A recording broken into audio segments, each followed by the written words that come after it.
Alors donc on va faire une petite rota mage arcane qui m'a été demandée, qui m'est demandée assez souvent. Alors l'aspect arcane, Kezako, quelles sont les grandes lignes de l'aspect arcane? Donc en gros, l'aspect arcane, il y a deux phases, hein, la phase de burst, donc qu'on appellera la phase burn, et la phase de conservation. Donc en gros c'est une phase où notre objectif ça va être de ne pas perdre de mana, de toujours rester entre 90 et 100% mana. Donc l'aspect arcane globalement on va en parler donc en utilisant la supernova et le cristal prismatique, même en changeant de talent c'est globalement toujours la même chose. C'est une priorité, une question de priorité avec dans laquelle rentre en compte la mana, c'est-à-dire que il y a plein de classes où la priorité c'est, je sais pas, l'éclipse, c'est justement la furie démoniaque ou je ne sais quoi. Là, c'est votre propre mana qui va vous servir de jauge à proprement parler pour lancer différents spells. Alors, en gros, l'idée, ça va être quoi? L'idée grossière, en dehors même du burst, hein, ça va être de toujours monter à 4 stacks.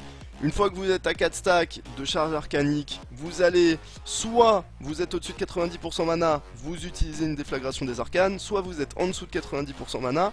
Dans ces cas-là, vous envoyez, si vous avez un proc missile, vous envoyez des missiles. Si vous n'avez pas de proc missile et que vous êtes en dessous de 90% mana, vous déstackez les charges arcaniques grâce au barrage. D'accord, à l'arcane barrage. Voilà. Et donc c'est toujours un cycle comme ça. Vous montez à 4 stacks, à 4 charges. Si vous êtes au-dessus de 90% mana, déflagration. Si vous êtes en dessous et que vous avez un proc missile, proc missile. Si entre temps vous êtes remonté au-dessus de 90, vous pouvez renvoyer une déflag.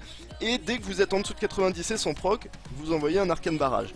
La seule chose qui vous fera envoyer des missiles en dehors de... Enfin, la seule chose qui vous fera envoyer des missiles hors être à 4 stacks, c'est avoir 3 charges de missiles. C'est-à-dire qu'il ne faut pas gâcher les charges, hein. Si vous êtes à 3 charges, vu qu'on peut pas monter à 4, il faut l'envoyer quel que soit votre mana et vos stacks. D'accord.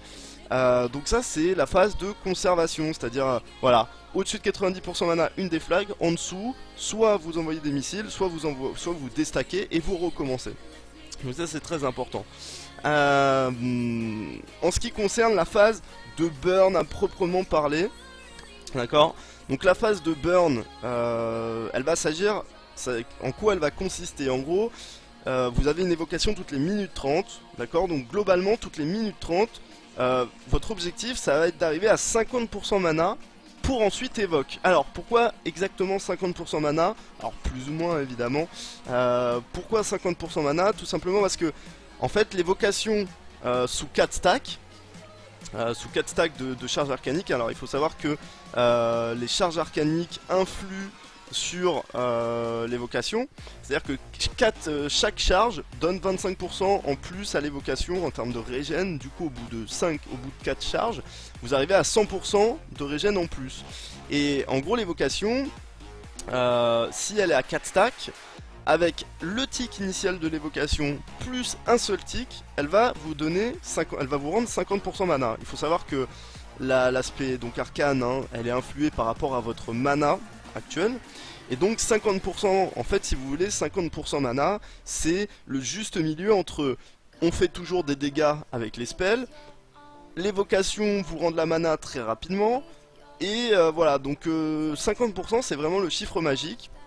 Hein, donc pour la petite info, l'évocation, elle va vous rendre de la mana dès la seconde où vous allez appuyer dessus, plus de la mana à chaque tick. Et donc l'avantage, hein, c'est que le premier tick plus le tick qui arrive derrière vous rend 50% mana. Donc c'est pour ça que l'idée c'est d'aller jusqu'à 50% mana.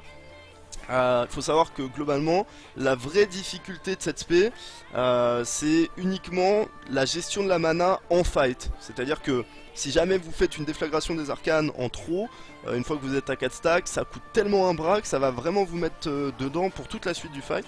Donc c'est vraiment important d'être rigoureux. Il y a pas mal d'add-ons hein, qui existent pour traquer votre mana de façon claire, hein, juste avec un chiffre, etc.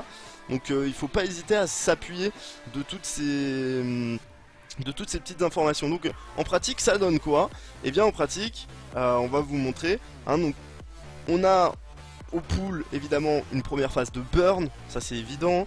Ensuite, on utilise l'évocation, on passe en phase de conservation et on attend à chaque fois que l'évocation revienne. Alors, donc ça se passera toujours de la même façon, un pool, hein, c'est on precast une déflagration des arcanes, on pose une BL, etc., etc. Donc, en pratique, voilà ce que ça donne. Donc, une arcane blast, hop, on envoie, on monte à 4 stacks. Une fois qu'on est à 4 stacks, on lâche tous les CD, en l'occurrence le cristal. On va lâcher son instant. On va lâcher son instant dedans. Et donc là, le cristal est fini. Hop, je me mets à burn ma mana. D'accord? Donc là, je suis à 50% mana, j'évoque. Et je recommence. Alors là, hop, j'ai eu une charge, comme vous pouvez le voir, j'ai eu une charge, j'étais à 3 charges, donc du coup j'en ai profité. L'idée aussi c'est d'essayer d'avoir toujours les 2 supernovas de up pour votre cristal. D'accord, ça c'est assez important, assez intéressant. Donc voilà, c'est un bête, hein, cycle 2, j'arrive à 4, j'arrive à 4 charges. J'envoie des déflags si je suis au-dessus. Sinon, je fais je déstack au barrage. Hein, sinon, c'est soit missile, soit déstack. Donc, vous voyez, hein, c'est assez simple. Comme je le dis très souvent, c'est plus simple sur un poteau qu'en raid. Hein, vraiment. En raid, c'est assez différent. Alors, c'est assez différent pourquoi? Parce que la rune va vous obliger à être assez statique. Donc la rune va vous obliger à rester assez statique, le cristal aussi, donc autant vous dire qu'il y a pas mal de choses qui peuvent rentrer en ligne de compte. Là vous voyez, donc je vais avoir mon évoque qui va bientôt être up, j'ai mon cristal qui est up, donc qu'est-ce que ça veut dire? Ça veut dire qu'on va repasser en phase de burn. Donc là, je pose mon cristal et je repars dans une phase dite de burn. L'idée étant de faire le cycle le plus précis possible dans le cristal. Là j'ai plus de cristal, j'appuie très très fort sur ma déflagration des arcanes pour passer à 50% mana. À ce moment là j'évoque, je suis full mana et on recommence. Alors là vous voyez j'ai 3 charges donc j'aurais dû envoyer avant même. Hop.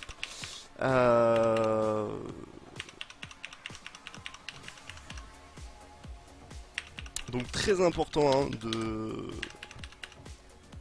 de faire les choses comme ça. Et vous voyez, hein, ça donne un DPS quand même sur poteau qui est fort, qui est assez fort. Hein. Donc voilà un petit peu pour ce que ça donne. Alors au niveau de l'opti, ça donne quelque chose comme ça. C'est-à-dire que l'Arcane Blast est toujours très loin devant le cristal, sauf s'il y a de la OE, évidemment, etc., etc. Alors, pour Druideki, quelle est la meilleure combo?